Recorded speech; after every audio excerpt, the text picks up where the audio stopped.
What if I told you that the Great Pyramids were built not only thanks to engineering, but also thanks to rivers full of enemies that were successfully stopped? We are used to seeing ancient Egypt as a land of priests, monumental temples, and mysterious hieroglyphs frozen in eternity. However, behind the golden masks of the pharaohs and the majestic calm of the sphinxes lay one of the most brutal and effective military machines of the ancient world. This empire lasted 3,000 years not because of prayers, but because of steel, bronze, and ingenious tactics for destroying the enemy. The Egyptians were not natural conquerors, but the harsh reality of the desert and constant raids by their neighbors quickly taught them the art of war. They took their enemy's technology, rethought it, improved it, and turned it against its creators with frightening efficiency. The history of Egyptian weapons is a story of evolution, from simple flint knives to complex mechanical devices that could be called Bronze Age tanks. Every battle was a test, where a fail meant not just a bad grade, but the disappearance of an entire civilization from the pages of history. In this episode, we will examine the 7 main instruments of war that allowed the pharaohs to expand their borders from the Nubian rapids to the banks of the Euphrates. Watch the video to the end, and you will learn how a simple piece of wood, bent under steam, was able to change the geopolitical map of the world more than any diplomacy.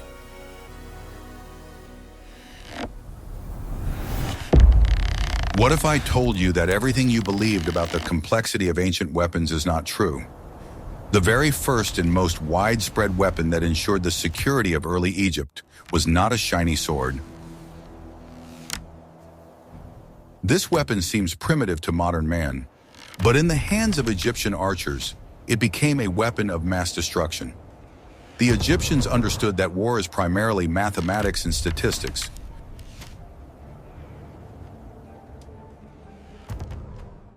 A simple or rustic bow was made from a single piece of wood, most often acacia, which grew in abundance along the banks of the Nile. The wood was carefully selected, dried, and processed to give it the necessary elasticity and tensile strength.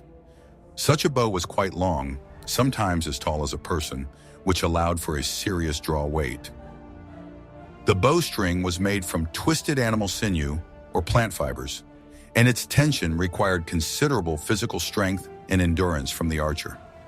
Archery training began at an early age, as effective shooting required the development of specific muscle groups in the back and arms. In the early stages, the main tactical unit of the Egyptian army was huge detachments of archers, capable of creating a literal wall of flying arrows. They did not seek to hit a specific target in the eye or heart.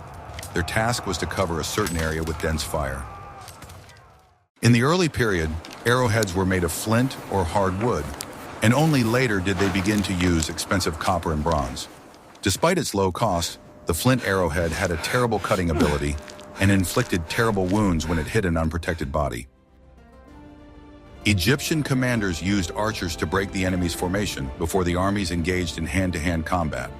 A hail of arrows falling from the sky forced the enemy to raise their shields, slowed their movement, and sowed panic in the ranks of the attackers.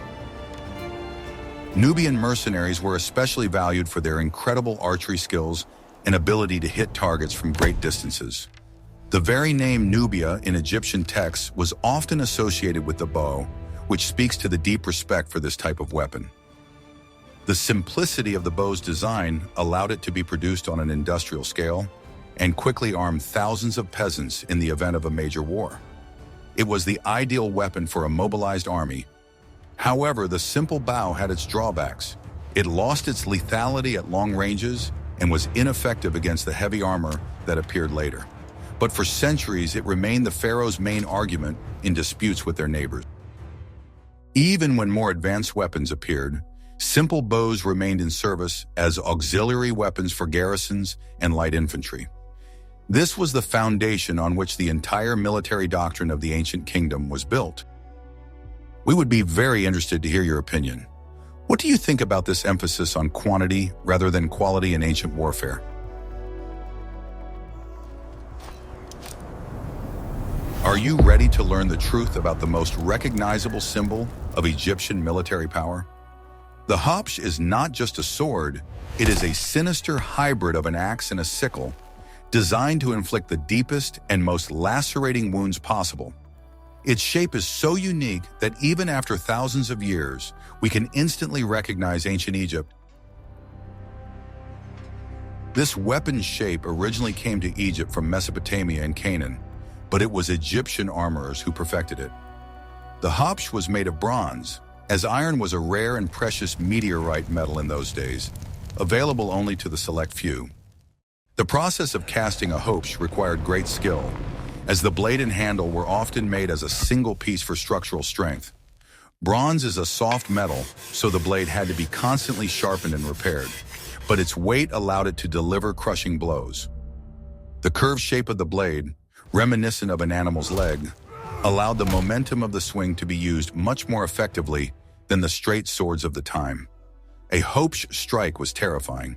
It could easily cut through leather armor, shatter bone, or sever a limb. But the cutting blow was not the only function of this weapon, as its inner side could also be sharpened or used as a hook. In close combat, a warrior could hook the edge of an enemy's shield with the Khopesh and jerk it open. This hook was also used to knock horses off their feet or pull enemy warriors out of formation, disrupting their battle lines. This made the Khopesh a versatile, close combat weapon, combining the properties of a sword and axe. The Khopesh became a symbol of the Pharaoh's power, and in many frescoes, we see rulers raising this weapon above the heads of their defeated enemies. It was a status weapon carried by elite guards and senior officers to emphasize their position in the military hierarchy.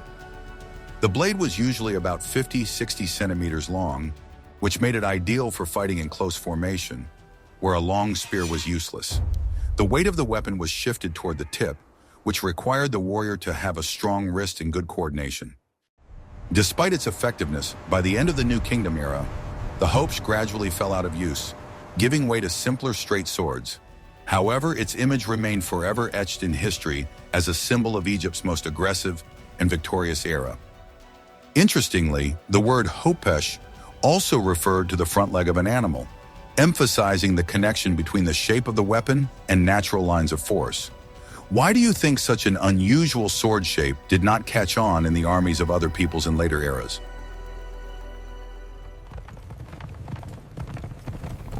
Want to know a secret that will change your life and your understanding of the mobility of ancient armies? The Egyptians did not invent the chariot. They adopted it from their worst enemies, the Hyksos, who had conquered Lower Egypt. But Egyptian engineers revolutionized the technology, transforming the heavy and unwieldy cart into an ultra-light racing machine of death. Hyksos chariots were massive wooden platforms designed to crush infantry with their weight and protect the crew. The Egyptians, on the other hand, sought to make the design as light as possible, removing everything unnecessary and leaving only the frame. The axle of the Egyptian chariot was moved far back, which increased stability when turning and allowed it to develop incredible speed over rough terrain. The floor of the platform was made of woven straps that acted as shock absorbers.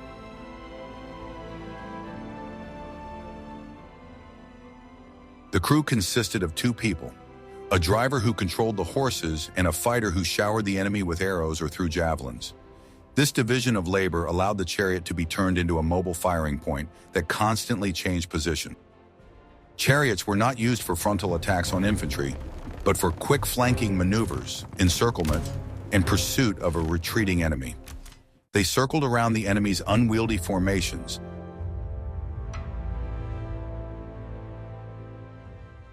The most expensive types of wood, especially imported from Lebanon and other regions, were used to manufacture chariots.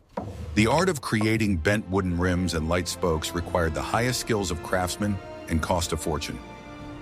Maintaining chariots required an entire army of grooms, veterinarians, and repairmen, which created a new class of military elite. Owning a chariot and knowing how to drive it became a sign of aristocracy. Just as in the Middle Ages, a knight took pride in his horse and armor. The tactics of using chariots reached their peak in the Battle of Khopesh, where thousands of Egyptian and Hittite crews clashed. It was the most spectacular tank battle of antiquity, where the maneuverability of Egyptian machines opposed the power of Hittite heavy chariots. The Egyptians also used special blankets and blinders for horses to protect them from dust and arrows, realizing that the animal was the most vulnerable part of the system. Losing a horse in battle meant losing a precious combat unit, so horses were cared for better than people. The chariot became a symbol of Egypt's technological superiority, demonstrating to all its neighbors that the empire was capable not only of copying, but also of surpassing. Like this video if you are also impressed by the engineering genius of the ancient craftsman who created such a masterpiece. Guess how long it took to create this seemingly simple weapon? While a simple bow could be made in a couple of days, it took up to a year of painstaking work to create a single composite bow. It was a high-tech weapon of its time, combining the properties of different materials to achieve maximum effectiveness. Unlike a simple wooden bow, a composite or laminated bow was glued together from several layers: wood, horn, and animal tendons. The wood served as the base, the horn on the inside worked for compression, and the layer of tendons on the outside worked for tension.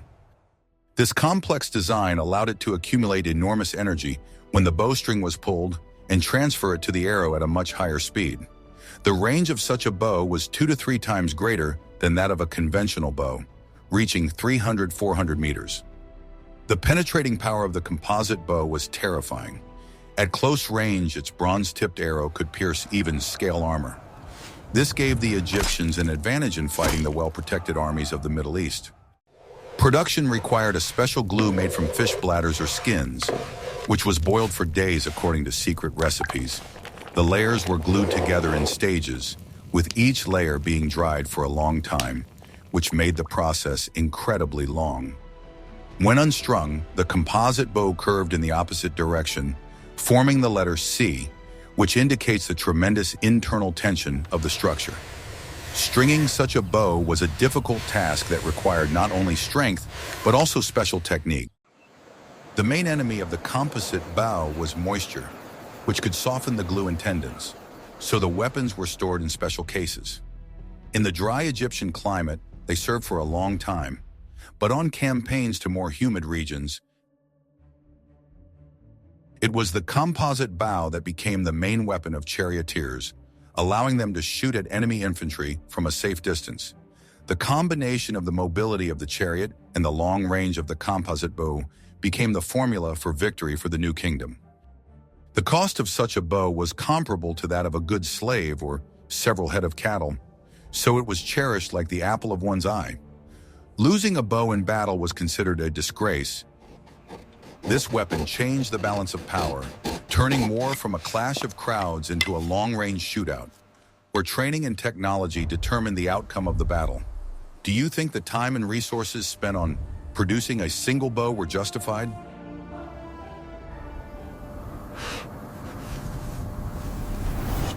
Egyptian warriors did not wear heavy metal armor, not because of a lack of technology, but because of the harsh climate. In the African heat, when temperatures rose above 40 degrees, a soldier encased in bronze would die of heat stroke before reaching the battlefield. Therefore, Egyptian defense developed along the lines of lightness and maneuverability. The main element of defense was the shield, which evolved from a small round one to a huge full-length one that covered the warrior from chin to ankles. Shields were made of a wooden frame covered with several layers of tanned bull hide. This design was surprisingly durable. The elastic leather and wood absorbed the energy of the blow better than hard metal, and arrows often stuck in the shield without piercing it. The upper part of the shield was often rounded or pointed so that the warrior could peek out from behind the cover without exposing his head.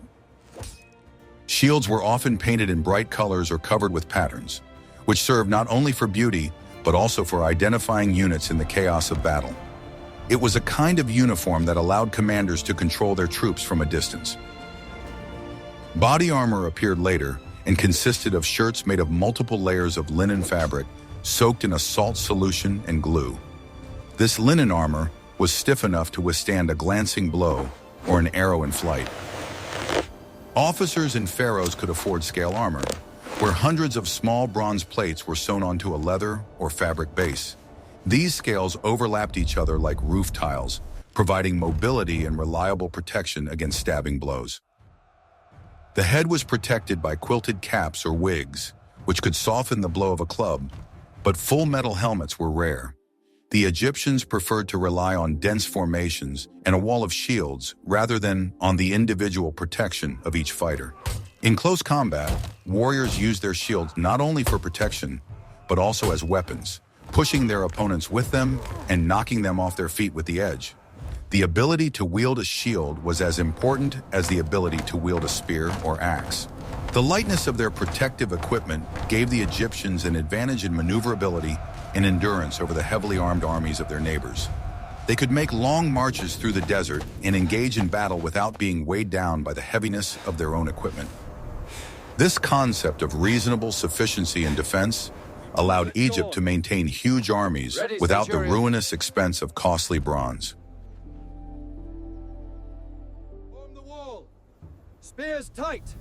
Are you ready for the shocking truth about which weapon actually won most battles?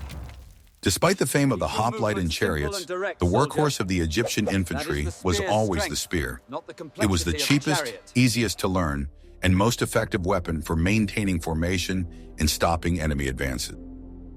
The Egyptian spear was relatively short compared to the Macedonian sarissas of later eras, rarely exceeding 1.5 to 2 meters in length. The shaft was made of sturdy wood, and the tip was made of bronze, with a leaf-like shape. The main strength of the spearmen was their formation. A dense phalanx bristling with spearheads was almost impenetrable to enemy infantry. Soldiers were trained to act in unison, delivering stabbing blows and covering each other with large shields. The lower end of the spear was often equipped with a metal spike, which allowed the weapon to be stuck into the ground during rest periods or used as a second blade. This also protected the shaft from splitting and rotting when in constant contact with the ground. In addition to heavy spears for close combat, the Egyptians actively used light-throwing spears. A warrior could carry several such spears in his left hand, behind his shield, and throw them before a direct confrontation with the enemy. The dart was designed not so much to kill as to immobilize the enemy. Stuck in the shield, it made it heavy and cumbersome. The enemy was forced to drop the shield, becoming easy prey for Egyptian archers and spearmen. The spear allowed the Egyptians to effectively fight the enemy's cavalry and chariots, creating a barrier of sharp blades. Horses instinctively refused to jump over a wall of spears, which dampened the momentum of any cavalry attack. Training a spearman took less time than training an archer or charioteer, which made it possible to quickly replenish losses in the army. It was a weapon of the mass army that could be relied upon in any situation. The spearheads were attached to the shaft with a sleeve and additionally secured with rivets or wires. This design was reliable and prevented the spearhead from slipping off or remaining in the enemy's body during the backward movement. The spear symbolized the steadfastness and unyielding nature of the Egyptian army, its ability to stand to the death defending the borders of its sacred land. Why do you think, despite the advent of swords and axes, the spear remained the main weapon of the infantry for thousands of years?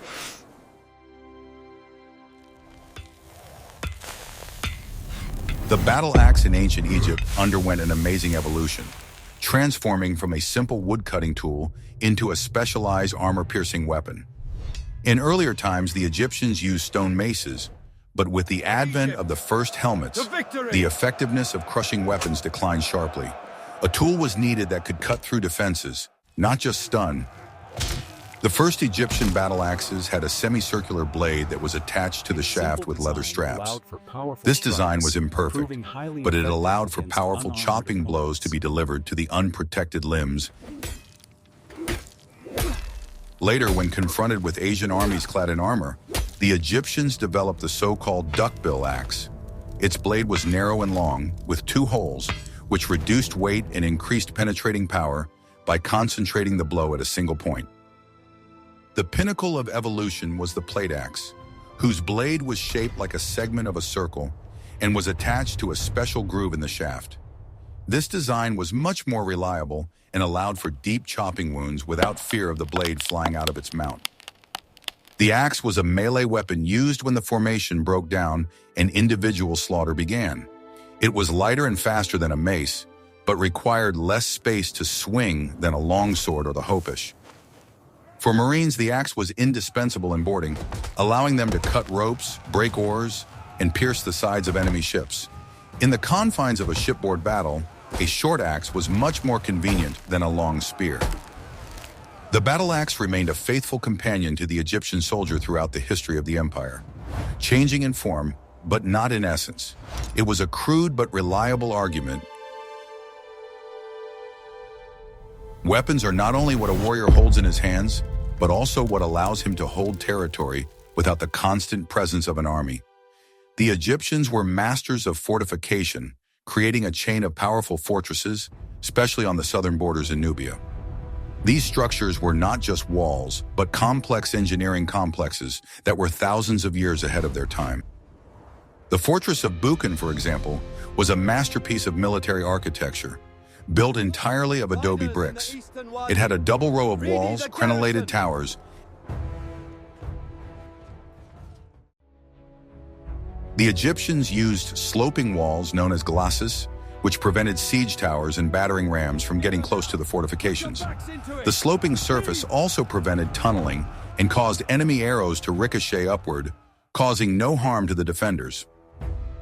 Inside the fortress were barracks, food and weapon storage facilities, workshops, and even temples. These were autonomous military cities capable of withstanding months of siege in complete isolation from the metropolis. The logistics of the fortresses were thought out to the smallest detail. They were located at a distance of a day's march from each other, which allowed for quick transmission of signals and transfer of reinforcements. The Nile River served as the main transport artery connecting this stone shield. These fortresses served not only as defenses, but also as bases for trading expeditions for gold, ivory, and slaves. They were a symbol of Egyptian presence and dominance in the region. The Nile was not just a river, but the main road, the lifeblood, and the line of defense for the entire state. Therefore, the fleet played the role of a strategic weapon, allowing huge armies to be transferred from north to south in a matter of weeks. The Egyptians also created specialized landing craft to transport horses and chariots. This allowed them to land maneuverable strike forces deep behind enemy lines, conducting operations similar to modern marine landings. Marines were a separate elite branch of the military, trained to fight on a swaying deck, where any wrong move could cost them their lives. Their weapons included long spears for boarding. Egypt's most sophisticated weapons were not bronze swords or fast chariots, but its people and their organization. Egypt was the first in history to create a prototype of a professional regular army, abandoning the unreliable peasant militia. The elite of these forces were the Madai, tribes from the Nubian deserts hired to serve the pharaoh. The Madai began as scouts and patrols, guarding the borders and desert trails from smugglers. Soon they became the equivalent of modern special forces or internal police, renowned for their incorruptibility and cruelty to enemies of the state. They had no family ties to the Egyptian population, which made them the perfect tool for suppressing internal rebellions. Their loyalty was bought with gold and privileges, and they repaid it with impeccable service. The Egyptian army had a clear structure: units of 50 men, companies of 250, regiments named after gods: Amun, Ra, Ta, Set. This organization made it easy to manage huge masses of people on the battlefield and on the march. Great attention was paid to logistics and supply. Herds of cattle followed the army, carrying grain and water. Scribes carefully recorded every loaf of bread issued and every broken sword, turning war into a bureaucratic process. The Egyptians proved that the secret of military power lies not in the availability of a single super weapon, but in the ability to combine different technologies and tactics. The bow, chariot, axe, and fortress worked as a single system, grinding down the empire's enemies for millennia. Their approach to war was pragmatic, brutal, and incredibly effective. They did not seek glory in a beautiful death. They sought victory and security for their land, and their weapons were a direct reflection of this philosophy. The history of Egyptian weapons is a lesson in adaptation and continuous improvement that is still relevant today. Which of these 7 weapons did you find the most deadly or ingenious? Was it the fearsome Khopesh, or perhaps the inconspicuous but effective supply system? Write your opinion in the comments and subscribe to the channel so you don't miss the next journeys into the history of warfare.